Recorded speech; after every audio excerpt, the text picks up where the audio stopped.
আসসালামু আলাইকুম রহমতুল্লাহ বরকাতু ইন্নাল হামদুলিল্লাহ ওয়াসসালাতু ওয়াসসালামু আলা রাসূলিল্লাহ ওয়া আলা আলিহি ওয়া সাহবিহি ওয়া মান তাবি'a বিহুদাহ আম্মা বা'দ।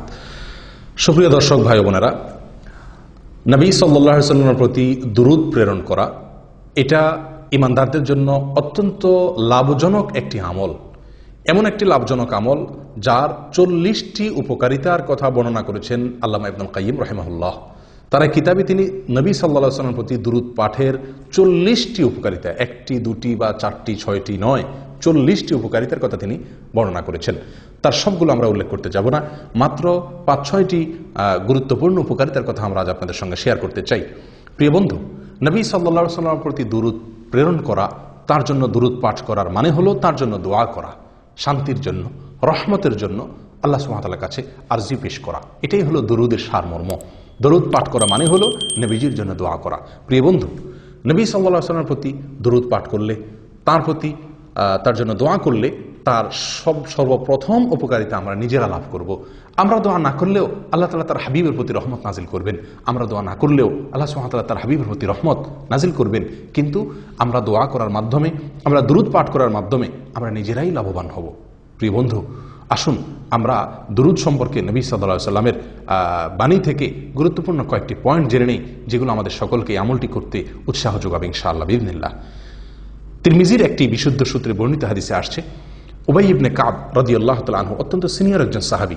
তিনি নবী সাল্লাল্লাহু আলাইহি ওয়াসাল্লামের কাছে একবার বলেছিলেন, ইয়া রাসূলুল্লাহ, আমার যত দোয়া আছে তার ভেতরে কত % দোয়া আপনার জন্য বরাদ্দ করব?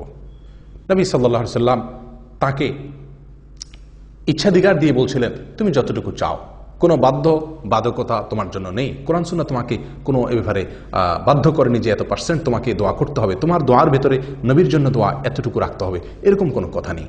তখন উবাই ইবনে কাব রাদিয়াল্লাহু তাআলা আনহু নবী সাল্লাল্লাহু আলাইহি ওয়াসাল্লামকে বলছিলেন, ইয়া রাসূলুল্লাহ, তাহলে আমি যদি আমার দোয়ার মধ্যে 1/4 আপনার জন্য বরাদ্দ রাখি, অর্থাৎ যত দোয়া করি তার ভিতরে 4/1 শুধুমাত্র আপনার জন্য দোয়া করি। নবী সাল্লাল্লাহু আলাইহি ওয়াসাল্লাম বললেন, তাহলে সে তোমার জন্য কল্যাণকর, আর যদি আরও বাড়াতে পারো সে তোমার জন্য আরও বেশি ভালো। তিনি তখন বললেন 1/3 কথা। নবীজি সাল্লাল্লাহু আলাইহি ওয়াসাল্লাম তাকে একইভাবে এটাও ভালো বলে আরও বাড়ানোর পরামর্শ দিলেন। তখন তিনি অর্ধেকের কথা বললেন। তখন নবী সাল্লাল্লাহু আলাইহি ওয়াসাল্লাম তাকে একই উত্তর দিলেন। তখন তিনি বলছিলেন, ইয়া রাসূলুল্লাহ, যদি আমি আমার সকল দোয়া আপনার জন্য রাখি তাহলে কেমন হবে? নবী সাল্লাল্লাহু আলাইহি ওয়াসাল্লাম তাকে বললেন, ইযান তুকফা হাম্মুক ওয়া তুগফার যাম্মুক। যদি তুমি তোমার সকল দোয়া আমার জন্য বরাদ্দ করতে পারো তাহলে তোমার সকল পেরেশানি দূর হয়ে যাবে এবং তোমার সমস্ত অপরাধ, সমস্ত গুনাহ আল্লাহ সুবহানাহু ওয়া তাআলা মাফ করে দিবেন, মাফ করে দেওয়া হবে। প্রিয় বন্ধু, উবাই ইবনে কাব রাদিয়াল্লাহু তাআলা আনহুর এই হাদিস থেকে নবী সাল্লাল্লাহু আলাইহি ওয়াসাল্লামের প্রতি দুরূদ, তার জন্য দোয়া, সালাত এবং সালাম কত বেশি হওয়া উচিত আমাদের, তার একটা ধারণা আমরা এখান থেকে পেতে পারি। অবশ্যই হাদিস থেকে কারো প্রশ্ন উঠতে পারে যে তাহলে কি একজন মানুষ তার নিজের জন্য কোনো দোয়াই করবে না? উত্তর হলো জি না। কোরআন এবং সুন্নাহ নিজের জন্য দোয়া করার বহু নির্দেশ এসেছে। অতএব নিজের জন্য দোয়া করতে এখানে নিষেধ করা হয়নি। নবী সাল্লাল্লাহু আলাইহি ওয়াসাল্লামের জন্য সকল দোয়া তার জন্য বরাদ্দ রাখার দ্বারা উদ্দেশ্য কি, তাহলে তার ব্যাপারে মুহাদ্দিসিনে কেরামের কয়েকটি ব্যাখ্যা এখানে পাওয়া যায়। তার ভিতরে একটি ব্যাখ্যা হলো যে এখানে নবী সাল্লাল্লাহু আলাইহি ওয়াসাল্লাম বিষয়টির গুরুত্ব বোঝানোর জন্য এভাবে তাকে বলেছেন। আর অনেকের ব্যাখ্যা হলো যে এর উদ্দেশ্য হলো তোমার যত দোয়া আছে তার সকল দোয়াতে নবী সাল্লাল্লাহু আলাইহি ওয়াসাল্লামের জন্য দোয়া যেন শামিল থাকে, এটা হলো এর উদ্দেশ্য। যাই হোক প্রিয় বন্ধু, তাহলে বোঝা গেল সালাত এবং সালাম এটি আমাদের অনেক অনেক বেশি পরিমাণে থাকা উচিত এবং তার দুটি উপকারিতা এই হাদিস থেকে আমরা পেয়ে গেলাম। 1, আমাদের চিন্তা পেরেশানি দূর হবে। 2, আল্লাহ সুবহানাহু ওয়া তাআলা আমাদেরকে ক্ষমা করবেন। প্রিয় বন্ধু, অন্য এক হাদিসে আসছে নবী সাল্লাল্লাহু আলাইহি ওয়াসাল্লাম বলেছেন, সলাতুকুম আলাইয়া যাকাতুল লাকুম, আমার প্রতি তোমরা যে দুরূদ পাঠ করে থাকো, সালাত সালাম পেশ করে থাকো, এটি তোমাদের জন্য পবিত্রতার কারণ। এর ফলে তোমরা পবিত্র হবে, আল্লাহ তাআলা তোমাদেরকে পবিত্র করবেন। প্রিয় বন্ধু, আল্লাহ পরিচ্ছন্ন করবেন, পবিত্র করবেন নোংরামি থেকে, অপবিত্রতা থেকে, নাপাকি থেকে। অতএব নবী সাল্লাল্লাহু আলাইহি ওয়াসাল্লামের প্রতি বেশি বেশি দুরূদ আমাদেরকে পাঠ করতে হবে। এর ফলে আমরা নিজেরা পবিত্র হতে পারবো। 3 নম্বর আমরা উপকারিতা এখান থেকে পেয়ে গেলাম। নাম্বার 4, আল্লাহ সুবহানাহু ওয়া তাআলা নবী সাল্লাল্লাহু আলাইহি ওয়াসাল্লামের প্রতি দুরূদের মাধ্যমে আমাদেরকে যে নিয়ামতটি দিয়ে ধন্য করবেন সেটি হলো আমরা নবীজির দোয়া দ্বারাই ধন্য হতে পারবো। আমরা স্বয়ং রাসূলুল্লাহ সাল্লাল্লাহু আলাইহি ওয়াসাল্লামের দোয়া আমরা অর্জন করতে পারবো। প্রিয় বন্ধু, আজ দুনিয়াতে কোনো বড় আলেম, কোনো বড় নেককার, কোনো বড় বুজুর্গ, কোনো ভালো মানুষ, বিশ্ববিখ্যাত কোনো আলেম, কোনো শেখ, কোনো বড় স্কলার, মক্কার হারামের ইমাম, মদিনার হারামের ইমাম যদি আমার জন্য 2 হাত তুলে দোয়া করেন, আমার জন্য অনেক দোয়া করেন কল্যাণের, তাহলে আমরা কতই না খুশি হব এবং তাদের দোয়া লাভের জন্য আমরা কতই না চেষ্টা করি। প্রিয় বন্ধু, স্বয়ং নবী সাল্লাল্লাহু আলাইহি সাল্লাম আপনার জন্য দোয়া করবেন যদি আপনি তার প্রতি দুরূদ নাজিল করেন। এবং এই বিষয়ে নবী সাল্লাল্লাহু আলাইহি সাল্লামের অনেকগুলো হাদিস বর্ণিত হয়েছে, যে হাদিসগুলোর সারমর্ম হলো এই যে তিনি তার জন্য দুরূদ পাঠ করা হলে তিনি তার জবাবে আমাদের জন্য আল্লাহ তাআলার কাছে দোয়া করেন এবং রহমতের প্রার্থনা তিনি নিজেও করেন। নবী সাল্লাল্লাহু আলাইহি সাল্লাম এরকমভাবে এক হাদিসের ভিতরে আসছে সহিহ মুসলিমের, তিনি বলেছেন, তোমাদের কেউ যদি আমার কাছে সালাম পেশ করে, সালাত পেশ করে, তাহলে আমার কাছে একজন ফেরেশতা যখন ওটা পেশ করেন, ওটা উপস্থাপন করেন, তখন আমি তার জবাবে ওই সালাত পাঠকারী ব্যক্তির জন্য তার জবাব দিয়ে থাকি, জবাবি সালাম দিয়ে থাকি, অর্থাৎ আমিও তার জন্য শান্তির দোয়া করে থাকি। আল্লাহ সুবহানাহু ওয়া তাআলা বলেন, ওয়াসাল্লি আলাইহিম ইন্না সালাতাকা সাকানুন লাহুম। হে রাসূল, আপনি আপনার উম্মতের জন্য দোয়া করুন, আপনার দোয়া তাদের জন্য শান্তির কারণ। প্রিয় বন্ধু, সালাত এবং সালাম নবীর প্রতি প্রেরণ করলে স্বয়ং নবীজির দোয়া আমরা লাভ করতে পারবো। প্রিয় বন্ধু, নবী সাল্লাল্লাহু আলাইহি সাল্লামের এক হাদিসে তিনি বলেছেন যে ইন্নাল্লাহা ওয়াক্কালা মালাকাম মিনাল মালাইকা, আল্লাহ তাআলা ফেরেশতা নির্ধারণ করে রেখেছেন কি কাজের জন্য? যে ফেরেশতার কাছে সমস্ত আদম সন্তানের বায়োডাটা দেওয়া আছে, সবার নাম ধাম দেওয়া আছে। যখনই কেউ দুরূদ পাঠ করে, ওই ফেরেশতা নবী সাল্লাল্লাহু আলাইহি সাল্লামের কাছে সেই দুরূদকে পেশ করেন এবং বলেন, ইয়া রাসূলুল্লাহ, আপনার উম্মতের অমুক সদস্য, অমুকের সন্তান অমুক, সে আপনার প্রতি দুরূদ পাঠ করেছে, দুরূদ প্রেরণ করেছে। তখন নবী সাল্লাল্লাহু আলাইহি সাল্লাম তার জবাব দিয়ে থাকেন, অর্থাৎ তিনিও তার জন্য রহমতের দোয়া করে থাকেন। প্রিয় বন্ধু, যত বেশি আপনি ইস্তেগফার করবেন, তত বেশি নবীজির দোয়া লাভ করতে পারবেন। দিনে যদি আপনি 100 বার ইস্তেগফার করেন, তার মানে আপনি 100 বার নবী সাল্লাল্লাহু আলাইহি সাল্লামের দোয়ার ভাগীদার আপনি হতে পারলেন।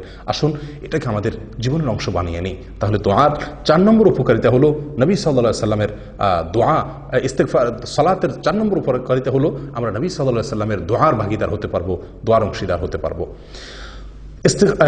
সালাত এবং সালামের আরেকটি গুরুত্বপূর্ণ উপকারিতা হলো যে এর ফলে আমরা আল্লাহ সুবহানাহু ওয়া তাআলার রহমত আমাদের প্রতি নাজিল হবে।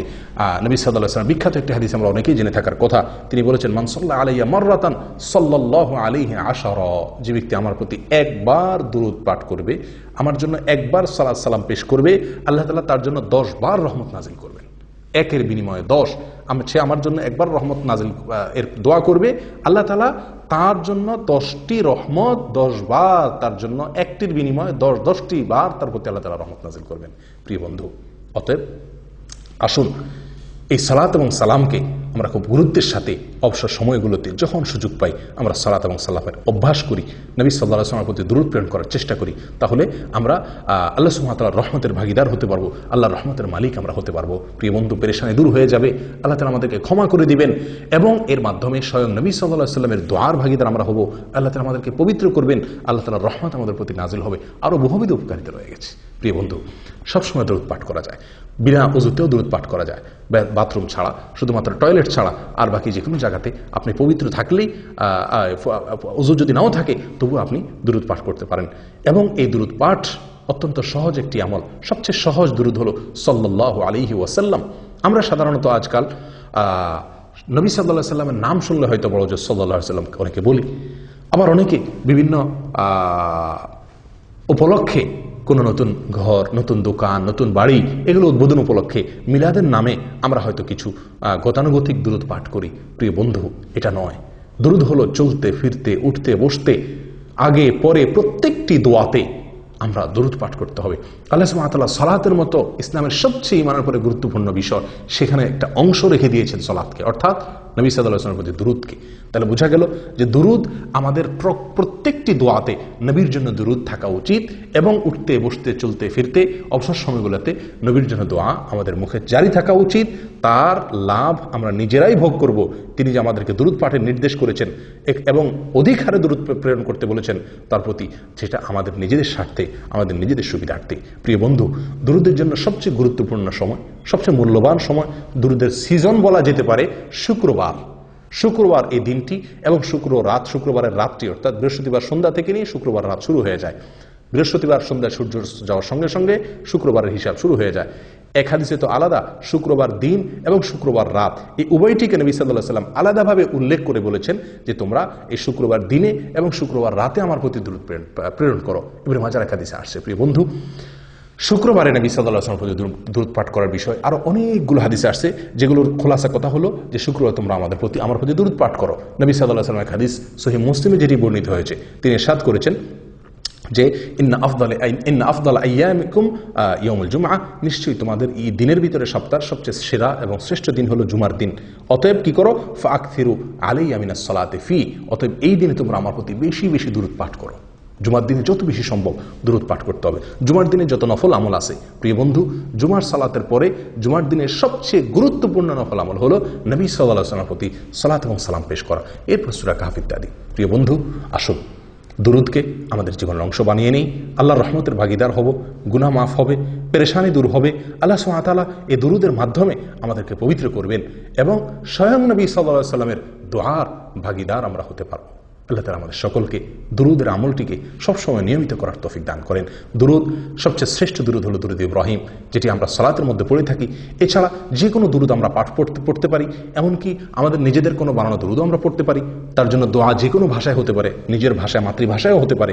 শুধু লক্ষণীয় হলো একটি বিষয়, সেটি হলো নবীজির জন্য কোরআন এবং সুন্নাহর বাইরে নিজেদের ভাষায় যদি কোনো দুরূদ আমরা তার জন্য প্রেরণ করি, পাঠ করি বা তার জন্য কোনো দোয়া করি, তাহলে সেটি অবশ্যই তার ভিতরে এমন কোনো কথা থাকতে পারবে না যেটি কোরআন এবং সুন্নাহ অ্যালাউ করে না।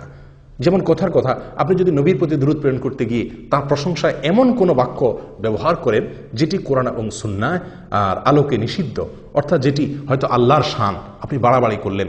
নবী সাল্লাল্লাহু আলাইহি ওয়াসাল্লাম বুখারীর এক হাদিসে বলেছেন, লা তুতরুনি কামা আতরাতিন নাসারা ইবনে মারইয়াম, খ্রিস্টানরা যেরকম ইবনে মারইয়ামকে ঈসা আলাইহিস সালামের মর্যাদাকে বাড়াতে বাড়াতে আল্লাহর পর্যায়ে নিয়ে গেছে, খবরদার তোমরা আমাকে নিয়ে এরকম বাড়াবাড়ি করো না আমার মর্যাদা বর্ণনা করতে গিয়ে। প্রিয় বন্ধু, অতএব দুরূদের মধ্যে যদি কোনো অত্যুক্তি না থাকে, নবী সম্পর্কে এমন কোনো কথা না হয় যেটা নবীর সঙ্গে যায় না, যেটি আল্লাহর শান, তাহলে সেক্ষেত্রে নিজের বানানো দুরূদ হলেও সমস্যা নেই, নিজের ভাষা হলেও সমস্যা নেই। কিন্তু প্রিয় বন্ধু, যেহেতু দুরূদের ফরম্যাট নবী সাল্লাল্লাহু আলাইহি ওয়াসাল্লাম নিজে শিক্ষা দিয়ে গেছেন, তাহলে আমি নিজের বানানো দুরূদ কেন পড়তে যাব? সবচেয়ে উত্তম দুরূদ ইব্রাহিম পাঠ করা এবং সবচেয়ে সংক্ষেপ দুরূদ হলো সাল্লাল্লাহু আলাইহি ওয়াসাল্লাম। আর এই দুটার বাদ ছাড়াও বহু দুরূদ কোরআন এবং সুন্নাহ বর্ণিত হয়েছে। আসুন আমরা দুরূদকে আমাদের জীবনের রুটিন আমল বানিয়ে নেই, অবসর সময়গুলোকে দুরূদ দিয়ে পরিপূর্ণ করি। আর কেউ নয়, আমরা নিজেরাই লাভবান হব। আল্লাহ তাআলা আমাদের সকলকে তৌফিক দান করেন। জাযাকুমুল্লাহ ওয়া আখিরু দাওয়ানা আনিল হামদুলিল্লাহি রাব্বিল আলামিন।